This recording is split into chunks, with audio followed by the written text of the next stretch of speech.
Mohon maaf, ini perlu saya ungkapkan karena semuanya harus jelas, dan saya pikir baru sekali ini saya mengungkapkannya di media yang kemudian ditonton orang banyak. Bicara pada beberapa teman sudah, tapi kepada media seperti ini belum. Mohon maaf, kenapa saya kemudian tadi di depan juga menyoroti tone of the top, keinginan Pak Jokowi itu kemudian perlu juga menjadi perhatian kita. Saya terus terang pada waktu kasus IKTP, saya dipanggil sendirian oleh Presiden. Presiden pada waktu ditemani oleh Pak Pratikno. Jadi saya heran, biasanya memanggil itu berlima, ini kok sendirian. Dan dipanggilnya juga bukan lewat ruang wartawan, tapi lewat masjid kecil itu. Jadi dijemput dari sana. Nah itu di sana, begitu saya masuk, Presiden sudah marah.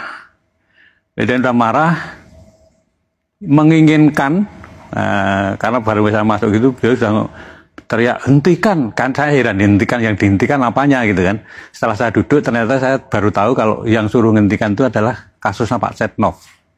Ketua DPR waktu itu? Ya, Ketua DPR pada waktu itu mempunyai kasus IKTP, supaya tidak diteruskan. Nah, kemudian karena tugas di KPK itu seperti itu, makanya ya kemudian tidak saya perhatikan, saya jalan terus, Tapi akhirnya kan dilakukan revisi undang-undang, nanti kan intinya revisi undang-undang itu kan SP3 menjadi ada, kemudian di bawah Presiden, karena apa pada waktu itu mungkin Presiden merasa bahwa ini Ketua KPK diperintah Presiden kok nggak mau, apa mungkin begitu kemudian itu gelagat awalnya ya? Ya, sebelum revisi undang-undang KPK itu Anda kemudian juga perlu pahami, buzzer itu kemudian kan bukan main kan. KPK sarang Taliban, KPK. Jadi sehingga civil society pada waktu itu yang membela revisi undang-undang KPK itu sangat-sangat sedikit.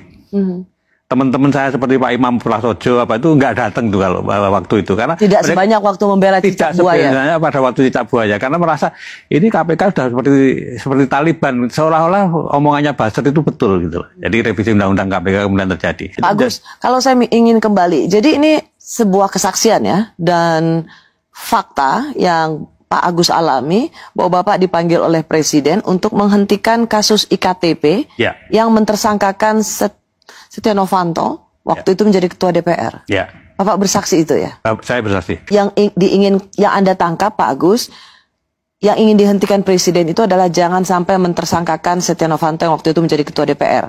Karena Presiden waktu itu juga nanya kepada Pak Menseknek, Pak Sarasik. Itu salah satu yang setelah kejadian revisi undang-undang KPK kemudian menjadi perenungan saya. Oh ternyata pengen KPK itu bisa diperintah-perintah gitu.